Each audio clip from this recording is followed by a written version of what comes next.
ನಾಳೆ ಬೆಳಗ್ಗೆ blog start ಮಾಡ್ತಾಯಿದ್ದೀನಿ. ಏನು ಅಂದರೆ ಇವತ್ತು ಎಲ್ಲಿಗೆ ಹೋಗ್ತಾ ಇದ್ದೀನಿ ಏನು ಅಂತ ನಾನು ಆಮೇಲೆ ಹೇಳ್ತೀನಿ. ಇವಾಗ ಬಂದು 3:15 ಕಾಣಿಸ್ತಾ ಇತ್ತು, ಇಲ್ವೋ ಗೊತ್ತಿಲ್ಲ. ಟೈಮ್ ಬಂದು 3:15. ನಾನು 2:30ಗೆ ಎದ್ದು ಮನೆಯೆಲ್ಲ ಕೆಲಸ ಮಾಡಿ ಪಾತ್ರೆ ಒಂದೈತೆ, ಪಾತ್ರೆ ತೊಳೆದ್ಬಿಟ್ಟು ಸ್ನಾನಕ್ಕೆ ಹೋಗಬೇಕು. ಸ್ನಾನ ಮಾಡ್ಕೊಂಡು ಫ್ರೆಂಡ್ಸ್, ಮನೇಲಿ ವೀಡಿಯೋ ಕಂಟಿನ್ಯೂ ಮಾಡೋಕ್ಕಾಗಿಲ್ಲ. ಎಲ್ಲ ಕೆಲಸ ಮಾಡಿ ಸ್ನಾನ ಮಾಡಿಕೊಂಡು ಹಾಲೇ ಟೈಮ್ ಆಯಿತು ಅಂತ ನನ್ನ ಫ್ರೆಂಡ್ ಫೋನ್ ಮಾಡಿದ್ಲು. ಆಗಲೇ ಹೊರಡ್ತಾ ಇದ್ದೀನಿ ನೋಡಿ. ಆಗಲೇ ಬೆಳಕು ಬೇರೆ ಆಗೋಯ್ತು. ನಾವು ಬಿಟ್ಟಾಗ ಎಷ್ಟು ಕತ್ಲಾಗಿತ್ತು.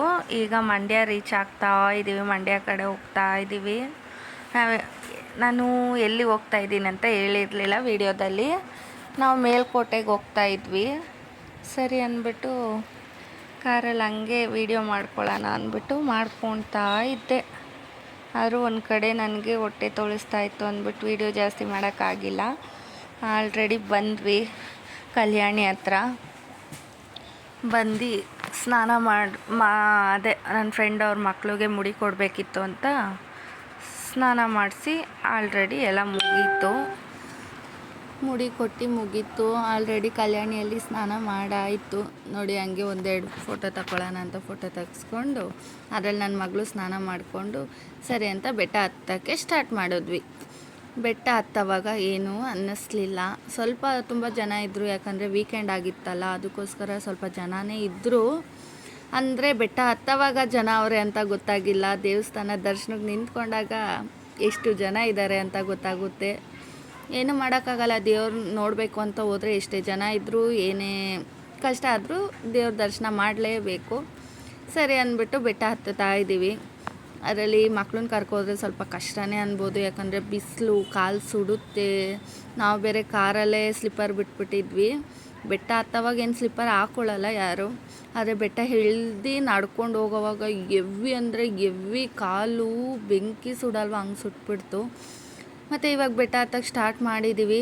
ಈ ಮಕ್ಕಳು ಸ್ಟಾರ್ಟಿಂಗ್ ಜೋಶಲ್ಲಿ ಅವರೇ ನಡ್ಕೊಂಡು ಹೋಗ್ತಾ ಇದ್ದಾರೆ.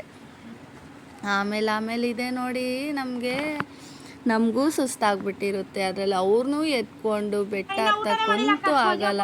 ನನ್ನ ಮಗಳು ಪರವಾಗಿಲ್ಲ ಅಂತ ಹೇಳ್ಬೋದು. ನನ್ನ ಮಗಳು ಪಾಪ ಮಕ್ಕಳೆಲ್ಲ ಈ 3 ಜನನೂ ಬೆಟ್ಟ ಹತ್ತಿದ್ರು. ಹತ್ಕೊಂಡು ನಾವು ನಡ್ಕೊಂಡು ಹೋದ್ವಿ. ಬೇಗನೆ ಅಂದರೆ ಬೆಳಗ್ಗೆ ಬೇಗ ಬಿಟ್ಟಿದ್ವಲ್ಲ, ಅಷ್ಟು ಬಿಸಿಲು ಸ್ಟಾರ್ಟ್ ಆಗಿರಲಿಲ್ಲ. ಲೈಟಾಗಿ ಬಿಸಿಲಿತ್ತು. ನಾವು ಬೇಗನೆ ಬೆಟ್ಟ ಹತ್ತಿ ಮುಗಿಸಿದ್ವಿ. ಏನೋ ಒಂದು 10:30 ಅಷ್ಟರಲ್ಲಿ ನಾವು ಬೆಟ್ಟ ಹತ್ತಿ ಮುಗ್ದಿತ್ತು. ಮೇಲೆ ದರ್ಶನ ಮಾಡಿದ್ವಿ. ಆದರೆ ಬೆಟ್ಟ ಇಳಿಯುವಾಗ ಇವಿ ಕಷ್ಟಪಟ್ವಿ ನೋಡಿ. ಅವನು ಎಷ್ಟು ಚೆನ್ನಾಗಿ ಬೆಟ್ಟ ಹತ್ಕೊಬರ್ತಾ ಇದ್ದಾನೆ. ಇಲ್ಲಿ ನೋಡಿದ್ರೆ ಬರೀ ಕೋತಿಗಳ ಕಾಟ. ಅಪ್ಪ ದೇವರೇ, ಏನು ಬರೋರ ಹತ್ರ ಎಲ್ಲ ಪಾಪ ಏನು ಮಾಡೋಕ್ಕಾಗಲ್ಲ. ಅವ್ರಿಗೂ ಕೋತಿಗಳಿಗೂ ನೀರು ಬೇಕು. ಅದಕ್ಕೆ ನನ್ನ ಫ್ರೆಂಡ್ ಅವ್ರ ಹಸ್ಬೆಂಡ್ ಬಂದು ಎಲ್ಲ ಒಂದು 5-6 ಕೋತಿಗೆ ನೀರು ಕುಡಿಸ್ಕೊಂಡು ಹೋಗ್ತಾ ಇರೋ ದೃಶ್ಯ ನೋಡಿ. ಆಮೇಲೆ ಅದು ಬಾಳೆಹಣ್ಣು ಕೊಟ್ಟರೆ ತಿನ್ನಲ್ವಂತೆ. ತಲೆಯಲ್ಲಿ ಇರೋ ಎಷ್ಟೊಂದು ಜನ ಹೂವು ಮುಡ್ಕೊಂಡಿರೋದನ್ನ ಕಿತ್ಕೊಂಡು ತಿಂತಾಯಿತ್ತು. ಬಾಳೆಹಣ್ಣು ಎಷ್ಟು ಜನ ಬಾಳೆಹಣ್ಣು ಹಾಕಿದ್ದಾರೆ, ಅದನ್ನು ತಿನ್ನಲೇ ಇಲ್ಲ. ಬರೀ ನೀರು ಬಾಟ್ಲುಗಳನ್ನ ಮಾತ್ರ ಕಿತ್ಕೊಳ್ತಾ ಇತ್ತು ಎಲ್ಲರ ಹತ್ರ. ಆಮೇಲೆ ಸ್ವಲ್ಪ ಜನ ಕೊಟ್ಟರು.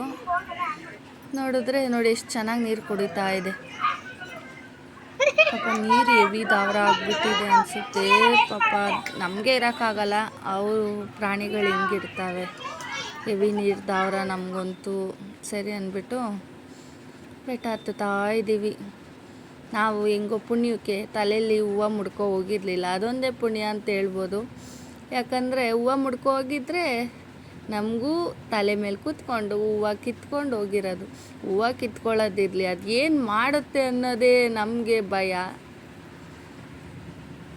ಸರಿ ಅಂದ್ಬಿಟ್ಟು ನೋಡಿ, ತುಂಬ ಅಂದರೆ ತುಂಬ ಕೋತಿಗಳಿತ್ತು. ದೇವರೇ. ಆಮೇಲೆ ಇವಾಗ ದರ್ಶನ ಬೆಟ್ಟ ಹತ್ತಿ ಮುಗೀತು. ಇವಾಗ ದರ್ಶನಕ್ಕೆ ನಿಂತಿದ್ದೀವಿ.